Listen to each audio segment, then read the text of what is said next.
Hello friend, नमस्कार। मैं जय सिंह आपके अपने YouTube channel global education world में आप सभी लोगों का बहुत बहुत स्वागत करता हूँ। फ्रेंड, आज का हमारा जो टॉपिक है वो बेहद इम्पोर्टेंट है क्योंकि भारतीय संविधान और राज्य व्यवस्था से संबंधित है।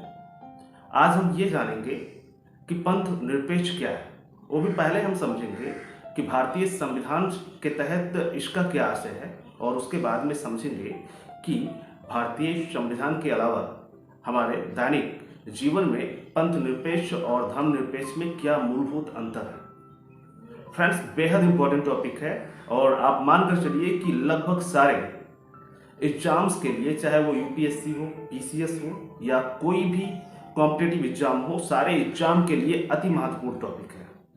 आप इतना उम्मीद करिए कि ये ऐसे टॉपिक्स हैं, ठीक है, जहां से क्वेश्चन हर हाल में बनता है, वो चाहे पीटी के हो चाहे मेंस के हो, दोनों प्रकार के क्वेश्चंस यहाँ पर बनते हैं। ठीक है, आइए हम सबसे पहले जानते हैं भारतीय संविधान के तहत पंथ निरपेक्ष किसे कहा गया है या इसका क्या आशय है। फ्रेंड, भारतीय संविधान के तहत पंथ निरपेक्ष से यह आशय है कि राज्य का कोई राजकीय धर्म नहीं होगा। ये सबसे इंपॉर्टेंट बिंदु है संविधान के तहत कि संविधान का आशय क्या है पंथ निरपेक्ष के संदर्भ में।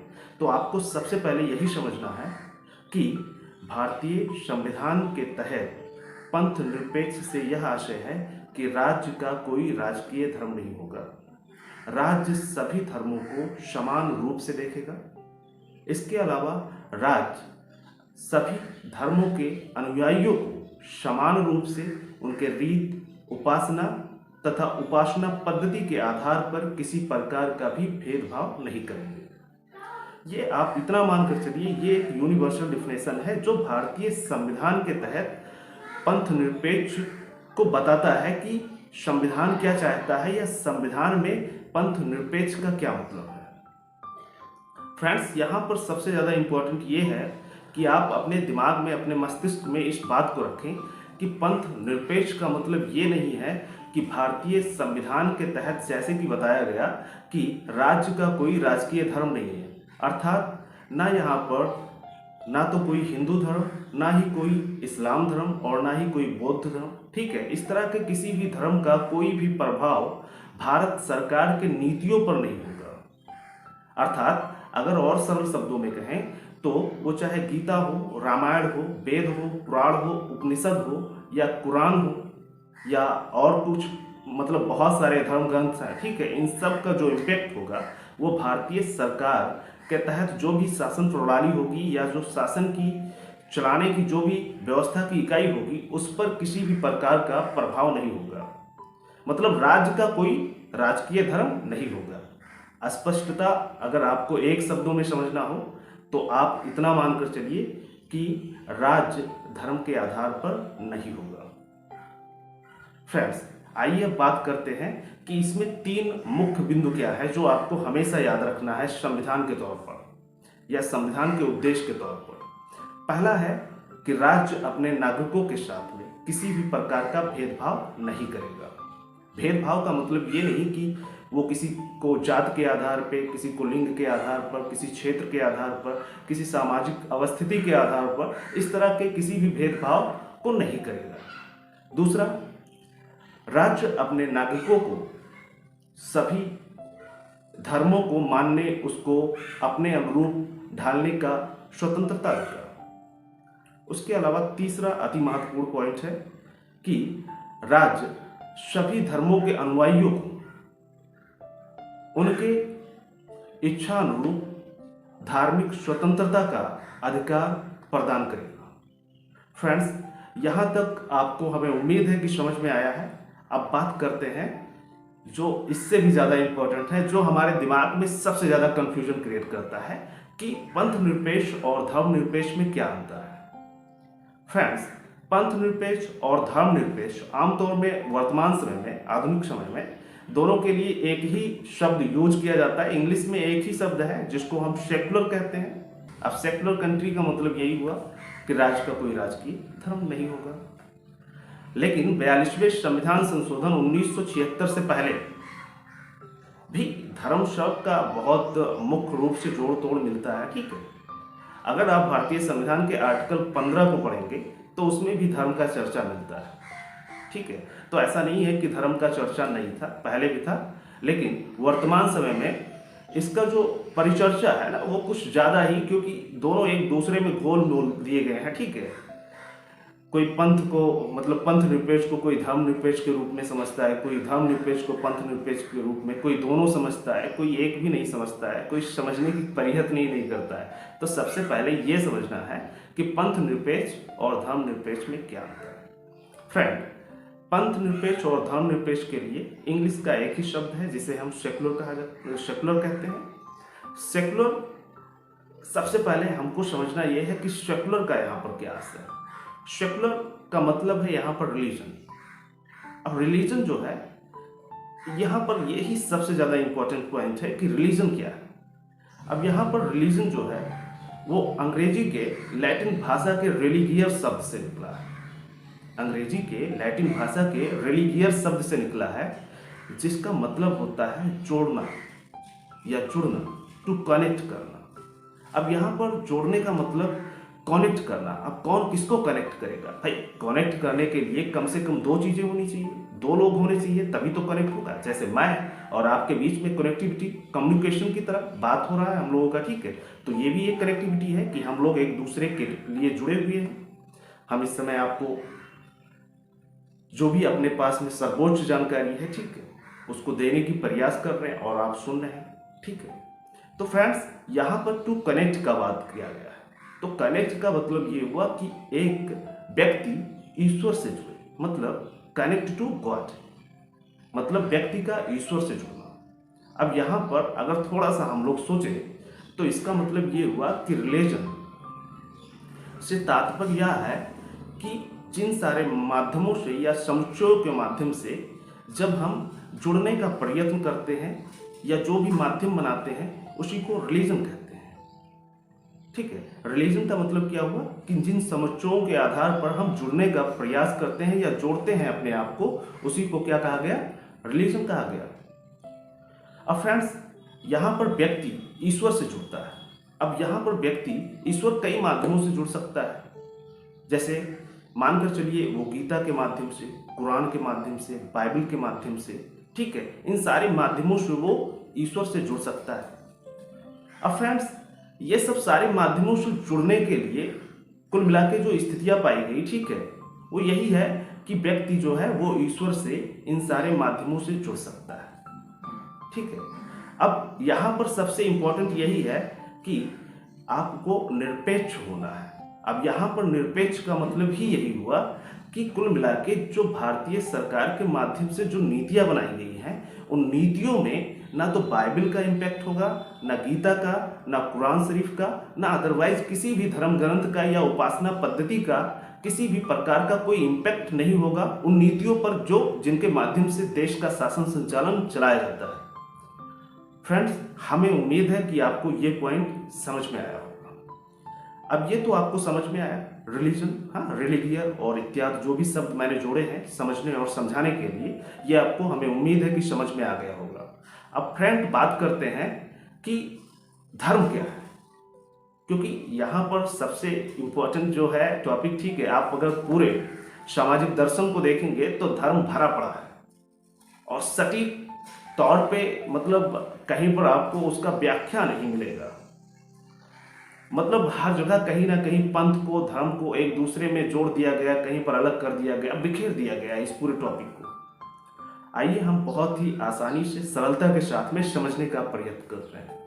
फ्रेंड, अगर बात किया जाए धर्म का, तो धर्म जो है वो संस्कृत के धृ धातु से निकला है, जिसका मतलब होता है धारण करना, या जो धारण करने योग्य हो वही धर्म है। फ्रेंड्स, धर्म के लिए जो शब्द इंग्लिश में यूज होता है वो है ड्यूटी। ड्यूटी अर्थात दायित्व। तो जो धारण करने योग्य है वही धर्म है। तो इसका मतलब क्या हुआ? इसका मतलब यही हुआ कि जो कुछ भी हमारे लाइफ में धारण करने योग्य है वो सब कुछ हमारे लाइफ का धर्म है, हमारे लाइफ का एक अनमोल हिस्सा है। फ्रेंड्स, यहीं पर थोड़ा सा हम लोग और समझने की कोशिश करते हैं कि जैसे मान लीजिए एक एग्जाम्पल से समझते हैं कि जो धारण करने योग्य है वही धर्म है। तो मान लीजिए मैं इस समय एक शिक्षक के तौर पे आपको पढ़ा रहा हूँ या आपको एक बेहतर जानकारी दे रहा हूँ, जो हमारे पास में उच्चतम ज्ञान है, मैं उसको देने का निरंतर प्रयत्न कर रहा हूँ, तो ये भी हमारा एक धर्म है। मैं यहाँ से उठकर बाजार में गया, एक दोस्त से मिला, तो हमारा धर्म तुरंत परिवर्तित हो गया। और वहाँ पर जब धर्म हमारा परिवर्तित हुआ तो वो किस रूप में चला गया? वो मित्र धर्म में चला गया। वहाँ से मैं उनके मेडिकल के दुकान से निकला, और मेडिकल के दुकान से निकलने के बाद में क्या हुआ कि रास्ते में फिर पिताजी मिल गए। अब मेरे दिमाग में यही चल रहा है, हाँ मित्र धर्म। और मैंने अपने पिताजी को देखा, हमने कहा कहो क्या हाल है जी। अब आप समझ सकते हैं कि शामत आ जाएगी, हालत खराब हो जाएगी, ठीक है, क्योंकि वहां पर भी हमारा धर्म जो है वो कंटिन्यूसली बदल रहा है। क्योंकि अगर आप आम जनजीवन में देखें तो व्यक्ति का जो धर्म के प्रति जो आचरण है, व्यवहार है, ठीक है, वो हर 5-5 मिनट 2-2 मिनट पे बदल रहा है। तो यहाँ पर अगर देखा जाए धर्म निरपेक्ष, तो धर्म निरपेक्ष होना तो बिल्कुल गलत है। क्यों? अगर धर्म निरपेक्ष का यूज किया गया तो मैं कहूँगा अपने मतलब शब्दों में, तो मतलब निहायत ही घटिया शब्द है धर्म निरपेक्ष। क्योंकि कोई व्यक्ति अगर धर्म से निरपेक्ष हो जाएगा तो वो धर्मनिष्ठ हो ही नहीं पाएगा। धर्मनिष्ठ होने के लिए कहीं ना कहीं आपको धार्मिक स्थितियों को मानना पड़ेगा, कर्तव्यों को मानना पड़ेगा, ठीक है, दायित्वों को निभाना पड़ेगा। तो इस वजह से मैं कह रहा हूँ, ठीक है, अब कोई मेरा एक ही लाइन मत कहना कि वो घटिया शब्द बता दिए, ठीक है, क्योंकि आज के समय में सबसे बड़ा चैलेंज ये है कि आधा जानकारी जो है ना बहुत जल्दी लोग अचीव कर लेते हैं, पूरी बात को सुनते ही नहीं। तो जरूरी ये है कि आप पूरे कॉन्सेप्ट को समझिएगा, तब आपको समझ में आएगा कि मैंने धर्म निरपेक्ष को क्यों घटिया शब्द कहा है। क्योंकि आज के समय में इस दुनिया में जो व्यक्ति धर्म निरपेक्ष हो जाएगा, अर्थात धर्म से तटस्थ हो जाएगा, अलग हो जाएगा, उससे बिल्कुल परे हो जाएगा, अर्थात वो कर्तव्यहीन हो जाएगा, तो उसके जीवन का कोई वास्तविक अर्थ ही नहीं होगा, उसके जीवन का कोई मूल्य ही नहीं बचेगा। तो फ्रेंड्स, हमें उम्मीद है कि आपको ये कॉन्सेप्ट समझ में आया। और एक चीज याद रखिएगा कि जो धर्म के बारे में बातें की गई हैं, ठीक है, अगर आप धर्म की सबसे ज्यादा मीमांसा पाएंगे तो वो भागवत गीता में मिलता है, ठीक है। और भागवत गीता में भी कहा गया है, प्रथम अध्याय के प्रथम श्लोक में कहा गया है, धर्म क्षेत्रे कुरुक्षेत्रे समवेता योत्सव। अर्थात ये हुआ कि जब धृतराष्ट्र जो है वो संजय से पूछते हैं कि मेरे और पांडु पुत्र के बीच में क्या हो रहा है, मुझे उनका वहां का उस घटनाक्रम का आंखों देखा हाल बताओ। तो उसका जो भी स्थितियां होता है, ठीक है, उसका मतलब ये नहीं होता है, उसका मतलब ये होता है कि जो धर्म क्षेत्र कुरुक्षेत्र, मतलब जो कुरुक्षेत्र में युद्ध हुआ था वो अन्याय को हटाकर न्याय की स्थापना के लिए, अधर्म को हटाकर धर्म के स्थापना के लिए किया गया है। आप भगवत गीता को अगर कभी अपने लाइफ में पढ़ेंगे ना तो उसमें ऐसा कुछ भी नहीं मिलेगा धर्म के आधार पर जिसका मतलब वो हिंदू मुस्लिम या जिहाद जो आज के समय में बहुत ज़्यादा प्रचलित हो रहा है, ऐसा कुछ भी नहीं। उसके अलावा अगर आप रामायण में भी देखेंगे, ठीक है, तो वहाँ पर भी धर्म के बारे में बहुत अच्छा विवेचना मिलता है, बहुत सारे स्थितियों को मिलता है, जिससे पता चलता है कि धर्म का मतलब ही कर्तव्य है। और रियल में बताएं फ्रेंड्स, धर्म का मतलब कर्तव्य ही है। अगर आप इस चीज़ को समझ के अपने लाइफ में ऑब्जर्व किए तो यकीन मानिए कि कभी आपके मन में भेदभाव पैदा ही नहीं होगा। इसके अलावा थोड़ा सा और कुछ बातें करते हैं आप लोगों से, क्योंकि बहुत लंबे समय के बाद में हम लोग एक दूसरे से जुड़ रहे हैं, लगभग 3 से 4 महीने के बाद में आप एक दूसरे से जुड़ रहे हैं, तो और भी बातें करना चाहते हैं। और एक चीज़ और बताते चल रहे हैं, ठीक है, कि यहाँ पर जो धर्म और पंथ है, थोड़ा सा एक एक शब्दों में अगर समझे तो यहाँ पर जो पंथ है, पंथ का मतलब क्या होता है? पंथ का मतलब होता है रास्ता, मार्ग, विचारधारा। ये क्या है? एक आइडियोलॉजी है। मतलब सपोज कर लीजिए कि मैं आपके विचारधारा से प्रेरित, मतलब आपके विचारधारा को, मैंने आपके विचारधारा को समझ लिया और समझने के बाद में आपके उन विचारधाराओं के आधार पे मैं आपके मार्ग पर चलने लगा, ठीक है। तो ये क्या हो गया? ये एक पंथ है। जैसे कबीर पंथी, नानक पंथी इत्यादि, जो यहीं पर अगर देखा जाए तो मोहम्मद साहब पंथी, ठीक है। तो ये सब क्या है? ये पंथ है। मतलब एक बहुत अच्छा कोट है, मेरे को याद आ रहा है, ठीक है। ये जिंदगी अगर किसी मोड़ पे रुक गई तो कुछ नहीं, ये जिंदगी अगर किसी मोड़ पर रुक गई तो कुछ नहीं, ये कदम कहीं पर जम गई तो कुछ गम नहीं। फ्रेंड्स, इसका मतलब ही ये हुआ कि हम अपने जीवन के उन स्थितियों को जब अपने अनुरूप पा जाते हैं तो कहीं ना कहीं हमारा विश्वास, हमारा कहीं ना कहीं लक्ष्य जो है वहीं पर स्थापित होने लगता है, रुकने लगता है, और हम अपने लाइफ को उसी कंडीशन में एब्जॉर्ब करने की कोशिश करने लगते हैं। एक इसका दूसरा मतलब ये भी निकलता है फ्रेंड कि जो भी हमारे यहाँ धर्म है, ठीक है, चाहे वो हिंदू धर्म हो, चाहे वो क्रिश्चियन धर्म हो, चाहे वो इस्लाम धर्म हो, जितने भी धर्म आप आमतौर पर पाएंगे वहाँ पर सब जगहों पर कुछ कॉमन चीज़ें हम लोगों को मिलती है, ठीक है, कि जैसे ईमानदारी करना, ईमानदार होना, दया होना, सहिष्णुता होना, एक दूसरे के प्रति विश्वास होना, ये सारी स्थितियाँ समान रूप से कहीं ना कहीं सभी धर्मों में बताई जाती है, सभी धर्मों में पाई जाती है, चाहे वो हिंदू, मुस्लिम, सिख, ईसाई या कोई भी धर्म हो, ठीक है, लगभग सारे धर्मों में ये सारी चीज़ें सामान्य रूप से पाई जाती है। अब यहीं पर फ्रेंड्स बात करते हैं धर्म। तो हमने धर्म के बारे में इतना विवेचना कर ही लिया है, ठीक है, फिर भी थोड़ा सा संक्षिप्त में बात कर लेते हैं। यहाँ पर धर्म का मतलब है ड्यूटी, ड्यूटी अर्थात दायित्व। अब दायित्व से कोई आदमी अगर दायित्व विहीन हो जाएगा तो कहीं ना कहीं ये घोर गलत होगा, ठीक है। तो हम लोगों को क्या करना है, हमें घोर धार्मिक बनना है। और एक चीज याद रखिएगा, जीवन में बहुत बड़ा नास्तिक व्यक्ति भी घोर धार्मिक हो सकता है, उसमें किसी प्रकार का कोई दो सवाल नहीं है। और एक चीज कि एक नास्तिक व्यक्ति इतना बड़ा धार्मिक व्यक्ति बन सकता है जितना एक धार्मिक व्यक्ति नहीं बन सकता। फ्रेंड्स, उम्मीद करते हैं कि ये पूरा कॉन्सेप्ट आप लोगों के समझ में आया होगा। फिर भी अगर ना समझ में आया हो तो फॉर एग्जाम्पल एक प्यारा सा उदाहरण आपको दे रहे हैं। सपोज कर लीजिए मेरे माँ बाप हैं और मेरी फैमिली ने मेरे को 10-20 हज़ार, लाख, 2 लाख देकर मेरे को इलाहाबाद के बहुत अच्छे इंस्टीट्यूशन में भेजा, ठीक है, और वहाँ पर भेजा मेरे को पढ़ने के लिए, ठीक है। अब मैं बहुत बड़ा नास्तिक व्यक्ति हूँ, ठीक है, मैं एक नास्तिक व्यक्ति हूँ और सामने वाला जो बंदा है वो बहुत बड़ा धार्मिक व्यक्ति है।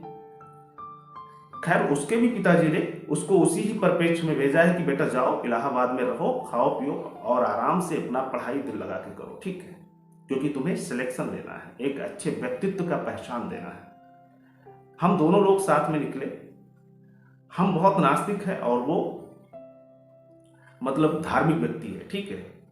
अब वो जो धार्मिक व्यक्ति है वो क्या करता है, वो इलाहाबाद के एक मंदिर पे, हनुमान जी के मंदिर पे जहां पर वो लेटे हुए हैं, ठीक है, वो भी जाकर आराम से लेटा रहता है, राम राम जय जय राम, जय श्री राम जय जय राम, पूरा दिन, मतलब पूरी धार्मिकता का पहचान देता है। और एक मैं हूं, ठीक है, जो बहुत बड़ा नास्तिक व्यक्ति हूं, लेकिन मैं अपने जिस उद्देश्य के लिए गया हूं, जिन आवश्यकताओं की पूर्ति के लिए गया हूं, उन आवश्यकताओं की पूर्ति के लिए मैं पूरी मेहनत से अपना पढ़ाई करता हूँ, अपने टीचर के बातों को मानता हूँ, उससे संबंधित जो भी स्थितियाँ हैं, ठीक है, मतलब जो भी एक बेहतर शिक्षा पाने के लिए जो भी दिशा निर्देश है मैं उसको फॉलो करता हूँ।